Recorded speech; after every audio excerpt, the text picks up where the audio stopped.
It's time for Verbal Tap, the show that proves fighting is easier from outside the cage. Tonight, we were going to do the Harlem Shake, and then Raph reminded me that requires a visual medium, so we thought we'd stick audio. I am here, as always, after his favorite network fuels a fight, with Raph Esparza. Raph, how you doing? Good. What would you ever do without me? That's hard to say, because I genuinely was just all over Harlem Shake as introduction. And you were like, that's just a song. And it's like, oh, yep. You're a genius. I appreciate that. And the idea is that on the internet, most people just dance to it. Even if we were dancing, people couldn't see that. So, good try, good effort. Fair points on all. How excited are you to be back for a third consecutive week doing the Ultimate Fighter 1-minute review? Oh, I'm so excited. I really feel this has become a permanent staple of the show that people tune in for. Don't you? It's not that I feel that way. I know that way, to borrow a Tito Ortiz phrase and give a little preview towards a topic later on. I know that way, Raph. People are just flooding our inbox with more of this Ultimate Fighter review, including a few of our new Twitter friends that are going to find these reviews particularly helpful. That is true. We have made a lot of friends this week. I will say, I think more than any other week, this week we have made so many new acquaintances. And to all of you, we say hello. Good evening. And we're sorry.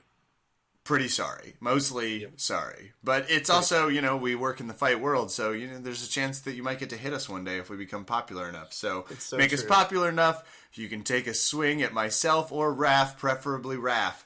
Are you ready to get to our 1-minute review, Mr. Esparza? I'm feeling good. I am feeling ready. I think I'm ready. Let's do it. Cool. Just to give you a little pump-up motivation. Yeah. I can't forget loving. I can't forget.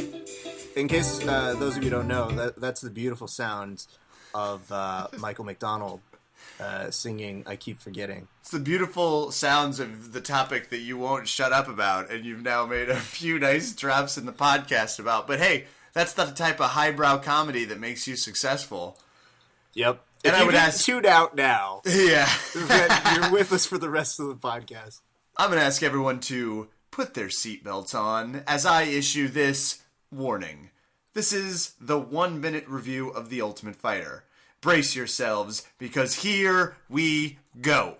Previously on The Ultimate Fighter, Bubba McDaniel gets denied and Adam Sella almost died, but it was awesome. Wait, does Chael actually get top billing in this thing without being the champ? Don't worry, Adam Sella shows no signs of brain damage from that Uriah Hill kick, even though he is still in his hospital gown. Oh hey, Uriah, are you in the shower? That's cool, I just wanted to congratulate you on knocking me the fuck out. Hey, you know who only had 5 seconds left in that round? You did, big guy. The King's strategy for winning The Ultimate Fighter? Pick the lesser fighter, Kevin Casey. See, my strategy for basically calling Hart is that he's probably less good at hitting me in my injured eye. Not that Bubba would have taken the bait. He's a gentleman. Thank you very much. I'm also basically like a black member of the Gracie family. Turns out John Jones is really obsessed with Kevin Casey's muscles.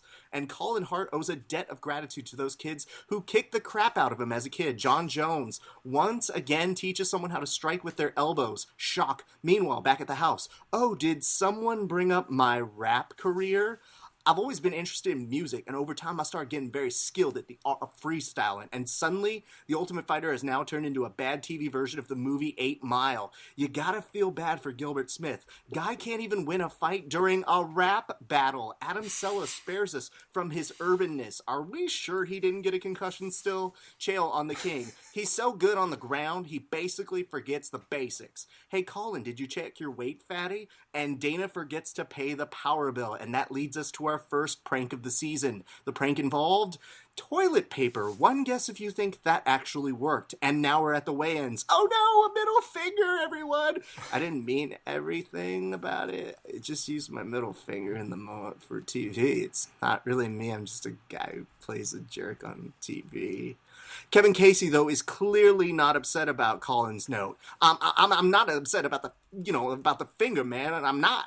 And John Jones wants to win. Oh, yeah. Round 1, clinch, knees, reverse. Winner of round 1, the clinch. Round 2, the king's been cut. We've got blood. Guard passes. Colin begins to smother, continuously bleeding, and gas Kevin Casey in no man's land. And that's pretty much the fight. Colin's so mad he won without a finish, he gets on a treadmill and tells people to leave him alone. Next week on The Ultimate Fighter, Bubba versus more different Ronnie, Calvin.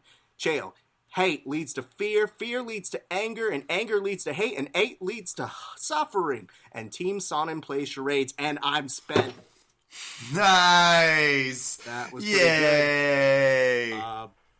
Oh shit. Every time I hear it, you bring up a whole list of topics. I do. That I had not heard about. Here's a funny story. So, I didn't press the right button. So, I didn't time that. But, as I'm pretty sure that was a minute, and I was obviously sure you would agree to that, yeah?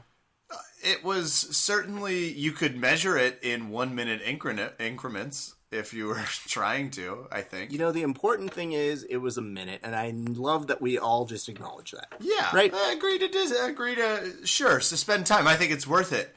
So, a couple of things. I'm super stoked about Bubba McDaniel getting to fight. And, Bubba, if you're listening, first of all, we love the tweeting back and forth. Yeah, who knew Bubba was going to be our friend out of everybody? Not me. Cast. Wouldn't have predicted it, but love it. He's also a Midwesterner. You know, I will say this. I want Bubba to win just because he is, without question, the best shit talker in the house. That is true. If this was the ultimate shit talker, Bubba would be the early leader in the clubhouse. Holy shit. If there was an ultimate shit talker, I would be in on that. No problem. I feel like I'm top 16. I'm top 16. I'm getting in. I'm not sure you make it into the house. Well, you be not sure about me and then watch me go past your wildest expectations. I'm doing my Kevin King. I guess it's not. It's really King, sad it's because Casey. as you thought that was Kevin Casey, I heard you basically in all of that sound way more like Adam Sella. What? He did seem to not be all there. He did try, you look like a mental patient with your hospital gown on, first of all. Stop running around with a hospital gown. You're freaking people out. Me, mainly. Second. It looked like that moment in a movie when the character escapes from the hospital. It was that. It was a nice everybody classic just accepts action comedy where he gets away. Why was he so eager that he barged into the shower and even made a few, I'm coming in there jokes? Yeah, that was weird. Do you want to get kicked in the other side of your face? Because I bet Uriah Faber can kick you in the face without dropping his loofah. I got $20 that says he can do it. It's so weird. You wrote down a few things I think are worth talking about. Middle finger at the... Why was that such a... People were suddenly outraged. Because it's a sign of disrespect. Yeah, but isn't punching someone else in the face... I thought Chael actually said it best. He's like, you can be upset about whatever you want if you're the actual fighter. He's like, if you're not getting in there, you can't say anything. Because at the end of the day, you're not willing to get in the cage. Yeah, I guess. I mean, that was Chael justifying his entire career. Yeah, that's true. They were like, Chael, what would you say to defend yourself? And he was like, oh, that's easy. The first take was him just rhyming and scream cuss words at him. And then he was just like, Chael was probably looking at somebody and goes, I'm just pissed I didn't get around to it first. I would have flipped somebody off. So you and I do kind of disagree. You think Chael gets more quiet when his fighter's starting to lose. Dude made so little effort when he saw one of his fighters go down. That whole second round was barely making a peep because he just figured, what's the point? Kevin Casey's out, so whatever. And then at the end, that's how you could tell he was really pissed, is he sells him out. He goes, I don't know who's a better fighter. I mean, I know whose hand got raised that night, but I don't know if you can tell me he's really the better fighter. Yeah, well, wouldn't you agree? It kind of looked like everything they did interview-wise made Kevin Casey, he just gave you nothing but doubt. He had that look in his eyes like, no, I'm kind of a pussy. I'm really not prepared for this. I love the fact that every time they did cut to him, It was almost as if he had an excuse ready for why things were going to go wrong. It was like that, because when Bubba called him out, he wasn't just like, sure, I mean, whatever, I have to fight everybody. He was just like, I'm not sure if that's the best matchup for me. It's like, ain't next. Like, you aren't. The moment you try and caveat why you're not gun-ho for someone that calls you out on national television, you're going to lose. And he did. Bad. So I guess I kind of side with Chael. It's like, let go. Yeah, of course. I mean, you can let him go, but I just love the idea that Chael just looks over, doesn't say a word, and just goes, all right, dude, you're on your own. All right, have fun. How planted was the rap situation? Scale of 1 to obviously planted. On a scale of 1 to obviously planted, I would put it at a Yo MTV Raps level. Okay. Of making a guest appearance on The Real World kind of moment, because it was so, like, I just love somebody walking in. Like, anytime someone walks into a conversation, it's always funny to me, because they always happen to hear somebody else talking about them. And Gilbert Smith, the one egging on this rap battle, just made me think, this is so dumb. But at the same point, it is fun to see the fighters have fun. I will always say that. Agreed. It was a little dumb, but pretty fun. Because they don't tend to be comedians by nature, so a lot of their efforts to do pranks and stuff get really, really old really quick. Which is why, again, they should hire us to come in and be shit-stirring consultants. Oh, man, I would love to be the person who just shows up. Like, Dana can be the host. They should totally add this. Yeah. A shit-stirrer team member, you train with them. Your job is comedic relief during the meetings, so they can get those one-liners in. And your next job is to be as far away from the octagon during, like, a menacing time as possible. And you know what? I'll put this out there right now. Bubba's really good on the show at stirring the pot, but I would demolish him. See, I agree. I feel like I could talk rhetorical shit circles, if you will, in Bubba. So here's what they need to do. It's not too late to make this an Emmy award-winning season. I'm a huge Chael Sonnen fan, so put me with Chael. Put you with John Jones. You two can do your, like, epistemological meta bullshit. And that will crank this season up to the 9s. Okay, first of all, like I said, I don't think you know what that means. Second, yeah, of course, you can go with Chael, because Chael would see the color of my skin and say, I'm not working with him. Jokes. Fair point. I didn't even think about that, but added, fair point. But I like the idea that, for me, just going in there and being the person who's talking to someone on the side and whispering in there and just going like, oh, shit. Man. Oh, God, Adam Sella. Doesn't it hurt to be out of this competition? Remember how you only had 5 seconds left? You know what you could have done in those 5 seconds?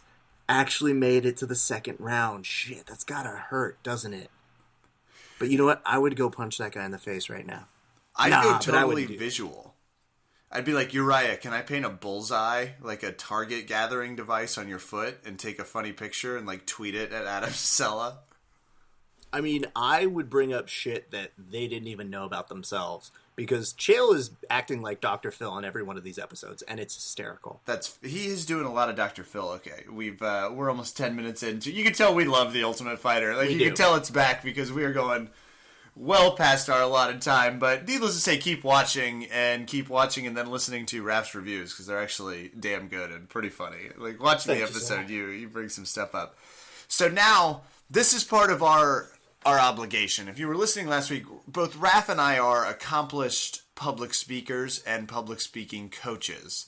Correct. I still teach public speaking. We both work in entertainment type venues in addition to our jobs that require high social understanding of how to present and be a part of the general public.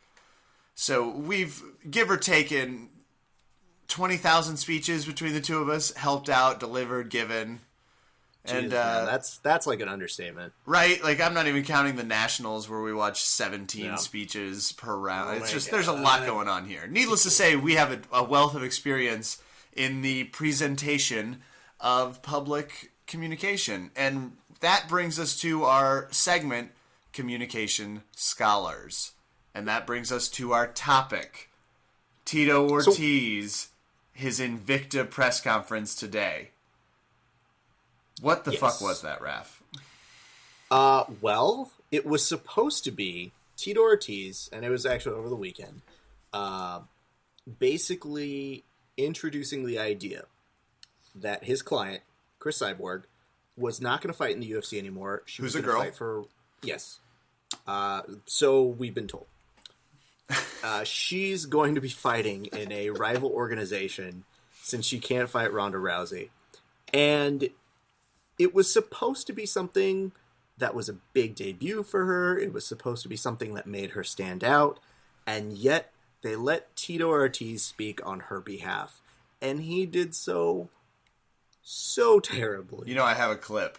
Can you play the clip? Because some of you may not believe us, but we're not making any of this shit up. It was this bad. We're not going to play all 4 minutes because it's this for 4 minutes. But just imagine over the course of 4 minutes, he tries to go from explaining his own career path to women's anatomy to marketing for dummies is basically what he's doing. So here's a nice 15-second clip right in the middle. If I can, there we go. And we'll show you tonight the reason why this is going to happen. But the future of her career and fighting career is in my hands. And my hands are as solid around her as possibly, and to make sure the future of her fight career, no matter what, is as successful as possible. And tonight we're going to show that. So we've actually worked very hard of working for Chris's future, of what she's going to be doing in her fight. Okay, you get it. So you notice how he continues to repeat words like and whatever the adjective is he's shooting for. He's not able to maneuver very swiftly. So we are here to, first of all, mock you, Tito, because somebody's got to, and I bet a lot of people do. But second, we'd also like to offer you some advice. So, just starting with a few highlights, my hands are as solid around her as possibly. It's the possibly that makes it art. But Tito, perhaps that's a great time not to use like a metaphor that maybe you haven't pre-rehearsed. Metaphors are a little bit more advanced, and let's where's the he had a few really good quotes. Well, let's stick on that one for just a second, because not only is it indicative of someone who's really struggling to figure out what they're saying as they're saying it, but it's also one that is making him compare himself, inadvertently, mind you, to a serial killer. I would like to say that I have my arms around her neck, and it's like, dude, easy. What the shit, man? X-nay, neck and stay. Are you dextering on the weekends? It was just, he made Cyborg get on the scale. He was, okay, so if you didn't hear it, he was explaining that she can't make 135 pounds. That it's unhealthy and impossible. And we almost got a lot more about the difference between men and women, and maybe that's a follow-up. I wish someone had asked that. Excuse me, Tito, what exactly are the differences between men and women? That would have been genius. It had all of the subtlety and awkwardness of your 7th grade PE teacher telling you the difference between boys and girls anatomy, and he couldn't nail it for the life of him. It was sort of like if your gym teacher was also in charge of having the talk, and your gym teacher had spent most of his 20s and 30s sniffing glue as much as he could truck it in. It was like that.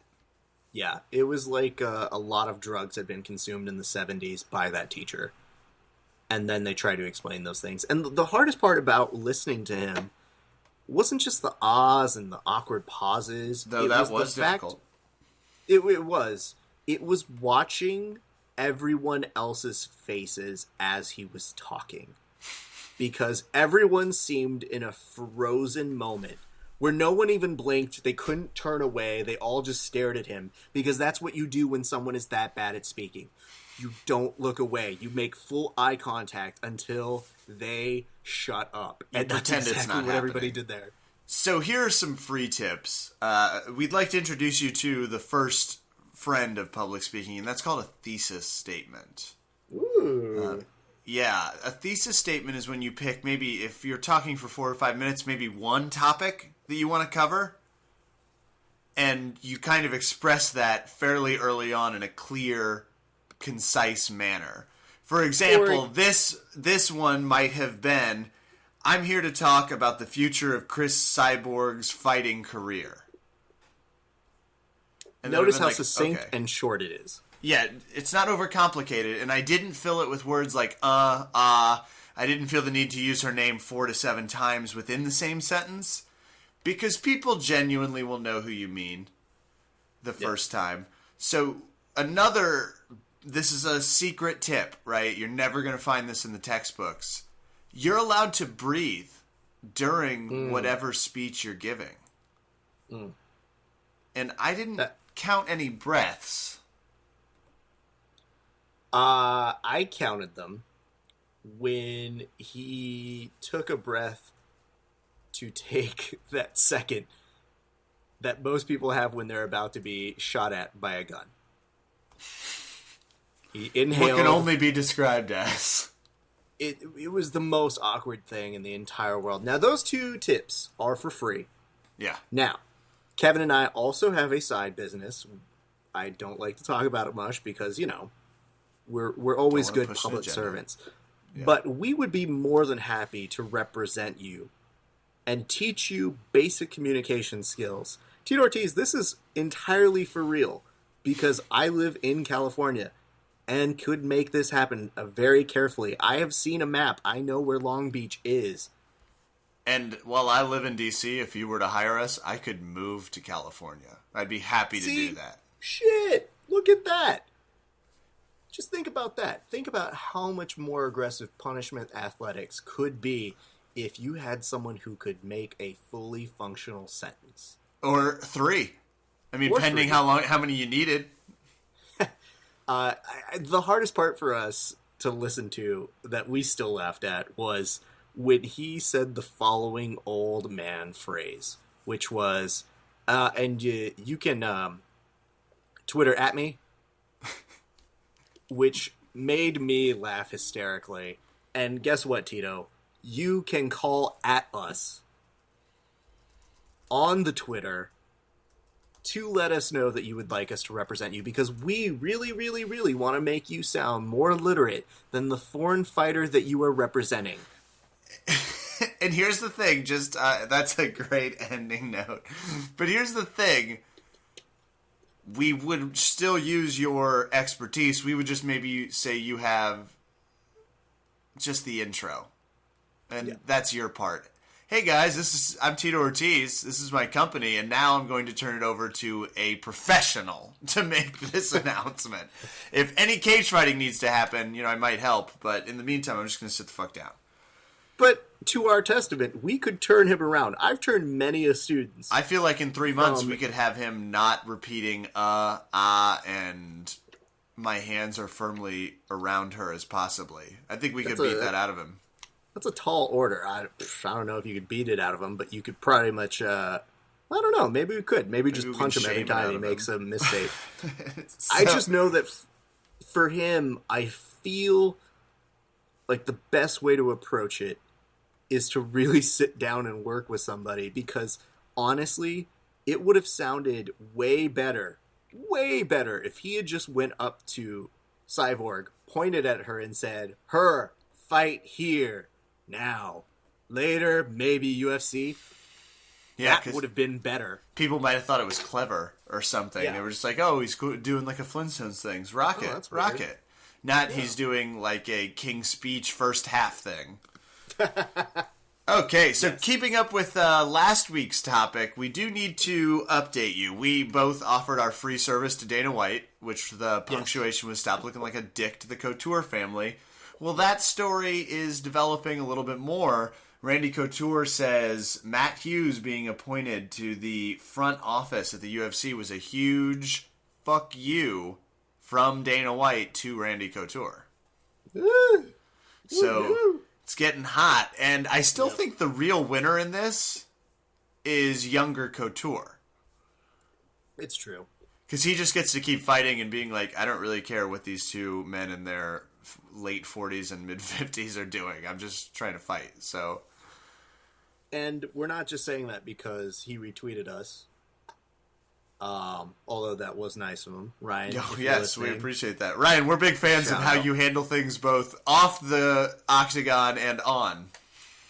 But it was funny because when I saw him retweet us, I go, "Oh shit, what did we say about him?" Oh, it was good. That's right. And honestly, like, tweet or no tweet, fuck that. He really is handling himself well. I thought he had a great statement. A tough situation. The president of the company you want to fight for and your father are having, like, this super public feud. You're just like, oh, great. Like, would you two just fight and get it over with? Because in my brain, this is how it plays out. Especially when Dana was mentioning Christmas. Once he put the Christmas imagery in my head, all I could picture was Dana White calling Ryan Couture at, like, Christmas with the family.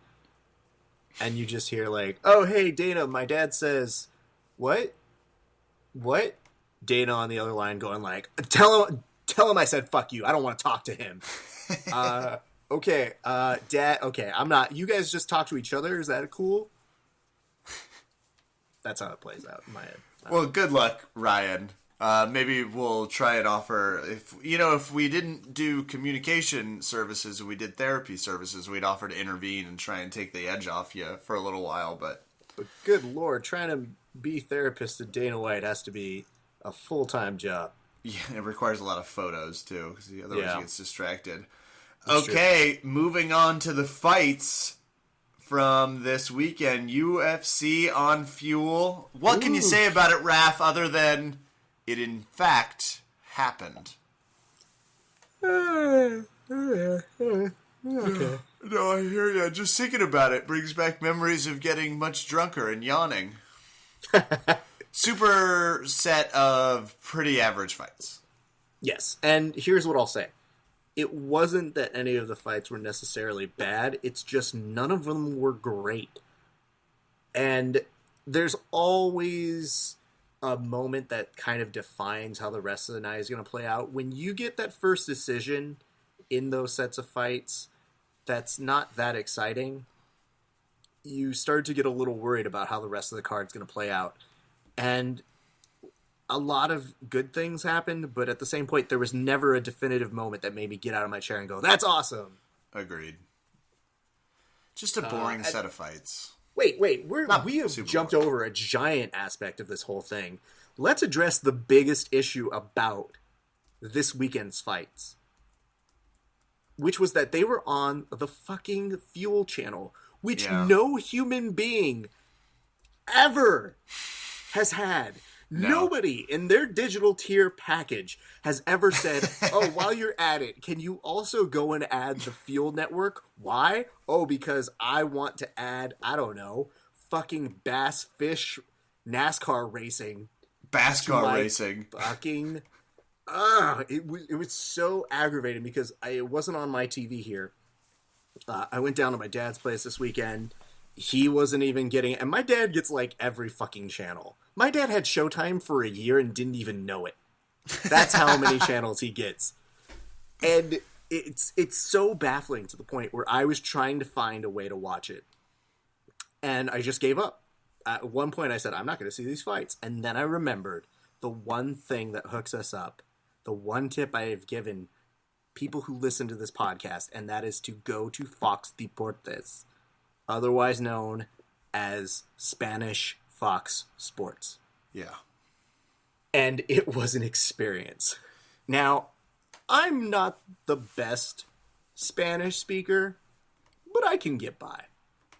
I don't speak it very well, but I can pretty much understand everything that's being said around me. These fuckers have so much fun.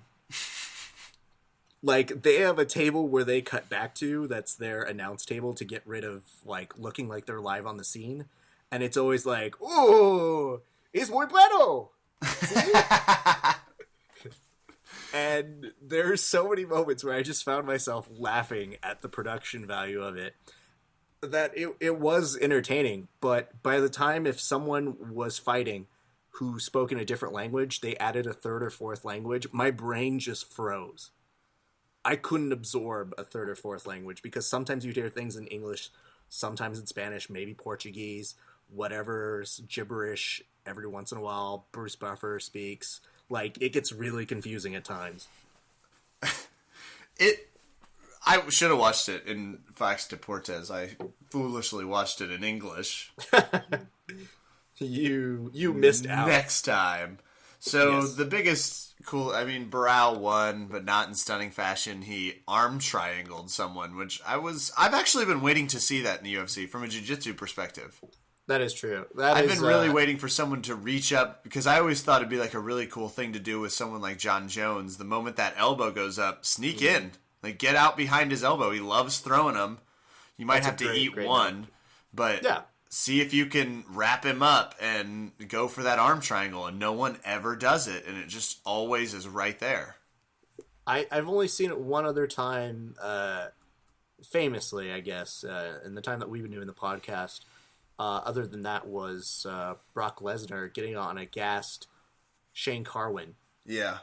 And I think that was the most logical one. And like you said, as someone who practices it's a jiu-jitsu, go-to move of mine, especially it is from definitely the a go-to move of mine, yeah. If I'm in your guard, like, I'm constantly looking for a place to just do that and reverse body triangle and squeeze you up. Yeah. Okay. But, so wait, who was in the main fight again? Barao versus somebody. Who was it? It's so weird. I keep forgetting. Loving all that they roll. I keep forgetting. This will never be the same again. Okay, we got your two Michael McDonald references now. I could give a shit what any person is thinking right now. I'm just there's good. That's good. A giant smile on my face. So that's just for me. This next one, I see that Condit is taking on Johnny Hendricks. Do we know why that fight changed? The best guess that we could muster was that Rory McDonald sprained his neck challenging Condit from that last fight when he just pivot and Undertaker. He turned his neck with such attitude. Yep.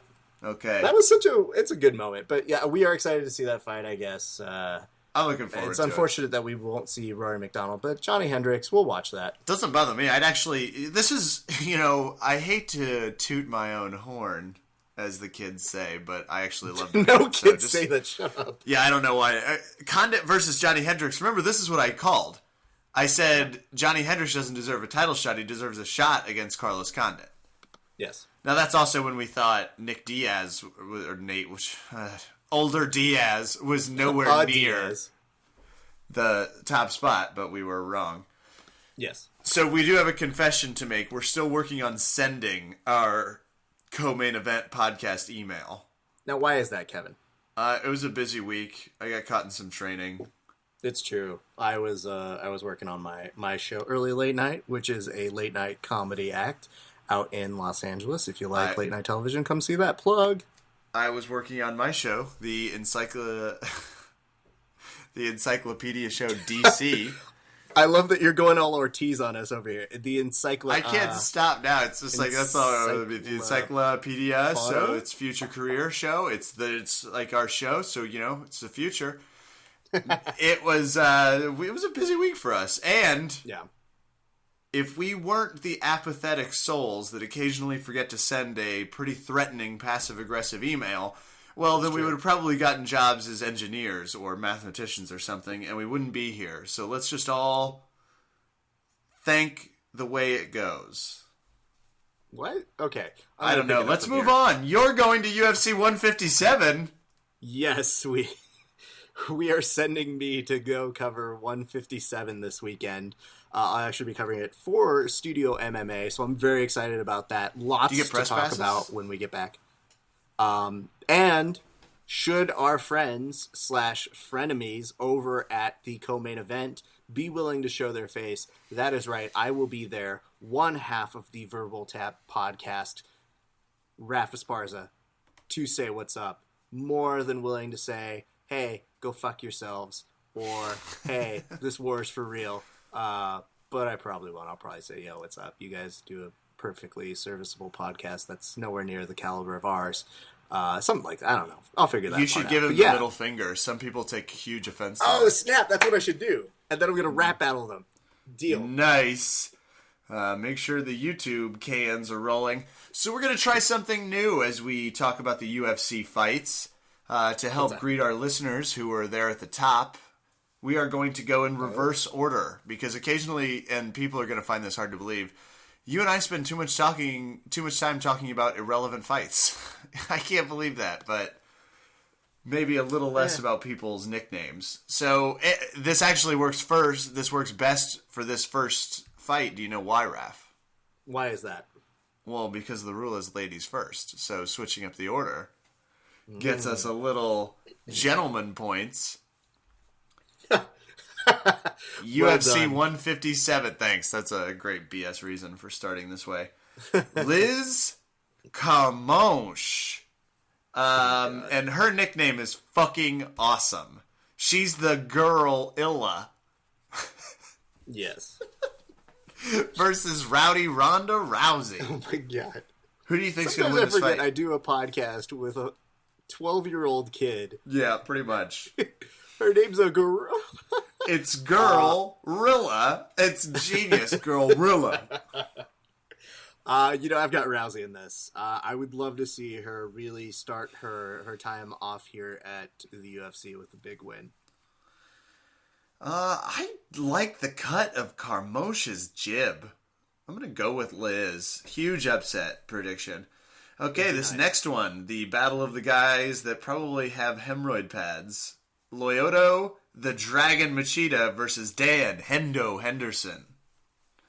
Am I wrong in saying I want Henderson to win? No, I do too. But I don't want Machida to lose. This doesn't make any sense. This is a great fight for Machida. Yeah. And this is a really interesting fight for Dan Henderson. But, think about how much further this would put Machida if he could definitively beat Dan Henderson, just for his own, fight legacy. I think it would be huge for him. I think it would be one of those knockouts to talk about, because he's been on the slide. He hasn't done something... No, ever since... Who was the last person he really knocked unconscious? Sugar Rashad Evans? I thought he had another one. More recent. So I think Machida has more to lose, and I think Henderson has a little bit more to gain. I thought it was Ryan Bader he knocked the shit out of. Yeah, but I'm talking about somebody that not everyone knocks the shit out of. Oh, God. Jesus. Suck it, Bader. Start fighting better. Okay. I can't wait for people to remember it was Kevin Tiberius Phillips who made that statement so that they can come directly after you. He is the guy who looks like The Miz, just to fill that part in. Sure. The whiter counterpart. Or he looks like a less muscular version of the guy who does the 5-hour energy drink commercials that multitasks. Slightly less muscular. You ready for the battle of the location-based nicknames? Yes. Uriah, the California Kid Faber, versus Even, the pride of El Salvador, Menjivar. This is tough. I've never seen that before in my life. A nickname with 2 location-based. That's great. Yeah. I want Uriah Faber to win because I heard him on the Adam Carolla podcast. You're welcome, Adam, for the plug. And he was really good. I like Uriah. I like him too. I just don't know if he's at a place where fighting is the most important thing to him anymore. Yeah. That seems dickish to say. I'm not even going to say that. I'm going to say this. The last few fights I've seen from him have been tough. They haven't had him at that caliber. I used to see him a long time ago. So I hope for the best. I think it'll be a good fight. But I got to go for El Salvador. Cool. I tend to, I don't know. Well, next, I'll go with Uriah. Court, the Crusher McGee versus Josh, the Dentist Near. I like the Dentist. I got to go with the Dentist. I felt Josh Neer had a different nickname, but no one likes the Dentist, so I'm not going to go for that. Okay. I love my dentist. Shut up. It's filled with, it's a great dentist. It's nothing but hot women working on your teeth. That's not all they work on. Heyo. Okay. Who you got? Didn't I just say I'm not going for the dentist? Oh, okay. I wasn't sure if you were... All right. Just joking. You're going for the Raph crusher. really commits to his jokes. Josh K.O.S. Koscheck, Kaz, versus Robbie Ruthless Lawler. I gotta go Lawler on this. I'm going Lawler, too. Yeah. I feel it. I just would love to see him beat the shit out of Koscheck. Losing some chops on the Brendan the Hybrid Schaub. The hybrid? Really? It's got bad connotation now, Brendan. It doesn't mean like a weird science experiment. It means a car that gets super efficient gas mileage. This is all part of what you get if you hire Raph and Kevin Communication Consultants versus LeVar, nickname Big, last name Johnson. LeVar Big Johnson. So LeVar's 13-year-old friends that named him are certainly laughing. Yeah. I don't know. Do you really want to go Schaub on this? Not at all. But I do drive a hybrid, so I'm kind of torn. Maybe you should go for him. Okay. And I'll go the other way. You go for Big Johnson. Ooh. Yeah. You go for Big Johnson. I'll go for the hybrid. All right. Wait a minute. You can't have it fucking both ways. You can't make fun of the 13-year-old kids who gave him that nickname. And then 2 seconds be like, you go for Big Johnson. Fair point. Yep. Michael, the Maverick Chisea, I guess feeling better after he looks emaciated, versus Anton, no nickname, Kuvinen. No nickname. No pick. The Maverick it is. Okay, now we're really starting to get undercard. Dennis, the Menace, Bermudez versus Matt, the real one, Grice. Oh, God. Do you think he thought this was Twitter, so he put the real one as his nickname? Yeah. That's pretty funny. Whoever liked Dennis the Menace as a kid? I don't know. I didn't watch it. That's what I'm saying. I don't think anybody actually actively liked that concept, movie, cartoon, so I'm going against him. Okay. I'm going to go for him just because he looks meaner. Sam Stout versus Karos Fodor. Excuse me, their nicknames just popped up. Sam, Hands of Stone Stout. Hands of Stone is never going to be your nickname if your name is Sam Stout, by the way, Sam. Spoiler alert. Versus Karos, the Future, Fodor. Wow. You can only be the future for so long, though, right? There's a certain expiration date on that guy. I guess, man.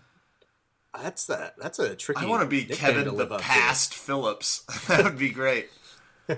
Why do they call you the past? Because you'll end up in it. Yeah, and Raph, the present Esparza. I'll take Sam Hands of Stone Stout. I prefer to get my nicknames from Christmas's ghost past. Yeah, please be specific. On this one, I'll actually go Sam Stout. Okay. Kenny Robertson, no nickname, versus Brock the Machine Jardine. Well, the machine has it then. The machine is the obvious choice. And our final Facebook bout. Oh, no, there might be one more. John Manley versus Neil Magny. No nicknames. That's a stupid name. That's just Joe Silva in the back putting names Manley versus Magny just so he can go crazy. Yep. That is funny, though. I'm going with Magny. All right. I'll go Manley. No Sean, the Rock'n'Rolla Burrell versus Yuri Villafort. Well, I got to go for the Rock'n'Rolla because he has a nickname. Well, yeah, I'll agree with that. Well, that one was nice and easy. Yep. So that's it. Those are our predictions for UFC 157. Looking forward to them. Looking forward to the announcement cards back and forth. Yep. And I love the idea that I'll be able to come back and give you a bird's eye view of everything that happened. I'll fill you guys in on the dirt that I see in front of me. I'm really stoked about that. It'll be good, man. You should be definitely have your fucking phone next to you so that way you can get text from me when it's happening, because it's going to be intense.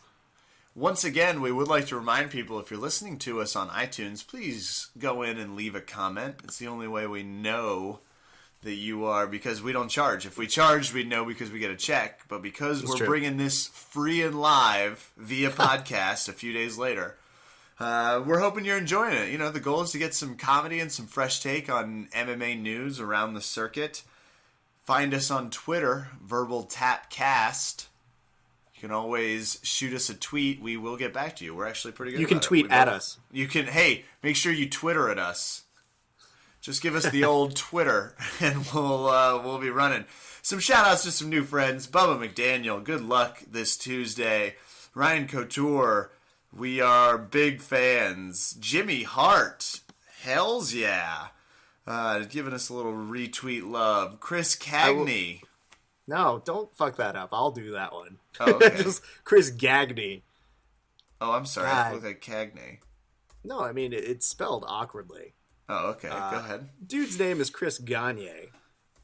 Dude's been a big support out here. Very, very big fan of our show. Tells us that it does not suck, so we take that as a compliment here. Oh, well, if he said we didn't suck, then I'll certainly pronounce his name correctly. I thought before he said we did suck. So now No. Okay, And then, well, I'm not going to massacre his name for another 3 minutes then. All right, that's fair. I was just wondering. I was like, you're white, he's white. You should be able to get his name right. Is that code? Because I'm going to hold you to the same standard, my friend. You can try, except I don't one. get anybody's name right. Oh, good times. And go ahead and see our friends over at BJJ Finder. And shout out to my lovely training facility, BJJ and MMA Academy. As well as mine. That's Valley Martial Arts Center, VMAC, out in North Hollywood. Come train, you guys. No better way to get ready for the spring season than to be training. Am I right? You are so right. Beach season doesn't start in April. It starts yesterday. So that'll be my words of wisdom. This is Verbal Tap, episode 11. Looking forward to UFC 157 and Rap's live coverage. That's it for us. Thanks for listening. Good night and good fight, everybody.